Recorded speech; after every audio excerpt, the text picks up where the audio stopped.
জানালায় যে ছোট্ট একফালি বাগান বানিয়েছিলাম, সেই বাগানের ফুল দিয়ে আজকে ভেবেছি গোপীনাথের পুজো করব।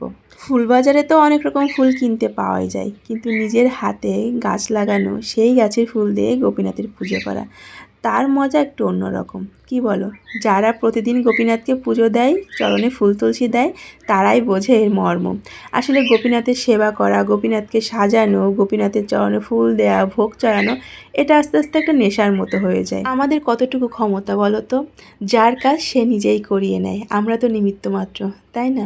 এই যে আমার ছোট্ট একফালি বাগান থেকে ফুলগুলো তুলে নিলাম, বাদবাকিগুলো আমি পাখিকে স্কুলে দিয়ে আসার সময় নিয়ে এসেছি তুলে। পাখির স্কুলের ঠিক পাশেই একটা এই টগর ফুল গাছ আছে, প্রতিদিন স্কুলের থেকে আসার সময় আমি তুলে নিয়ে আসি। কোনোদিন পাই, কোনোদিন হয়তো পাই না, যেদিন গোপালের কৃপা থাকে সেদিনই পাই। আমার এই একফালি বাগানে 3-4 দিন আগে থেকেই ফুল দেওয়া শুরু করেছে, কিন্তু আমি আর সুযোগ পাইনি ফুল তোলার। টুনটুনি পাখি প্রতিদিন স্কুল থেকে এসে ফুলগুলো তুলে ফেলে, আর সে নিজেই তার বড়দাদার পুজো দেয়। আমার থেকে দেখে দেখে সেও বেশ ভালোই পুজো করা শিখে গেছে। খুব শীঘ্রই সামনে খুব বড় আলোর উৎসব, দীপাবলি।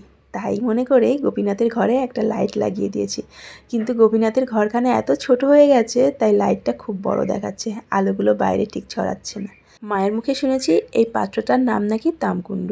আমি ঠিকঠাক বলতে পারলাম কি না জানি না, কিন্তু এটাই নাকি রাধাকৃষ্ণ চরণ ধোয়ার পাত্র। আর সুন্দর করে ফুল দিয়ে মা সাজিয়ে দিত, আর মার দেখা দেখি এগুলো আমার শেখা। আর আমার দেখা দেখি টুনটুনি বুড়িও শিখছে একটু একটু করে পুজো করা। ও খেলার ছলে ঠিকই শিখে যাচ্ছে তার বড়দাদাকে কী করে আরতি করতে হয়, কী করে পুজো করতে হয়। আর পুজো করার মধ্যে সবথেকে বেস্ট পার্ট হচ্ছে এইটা আমার।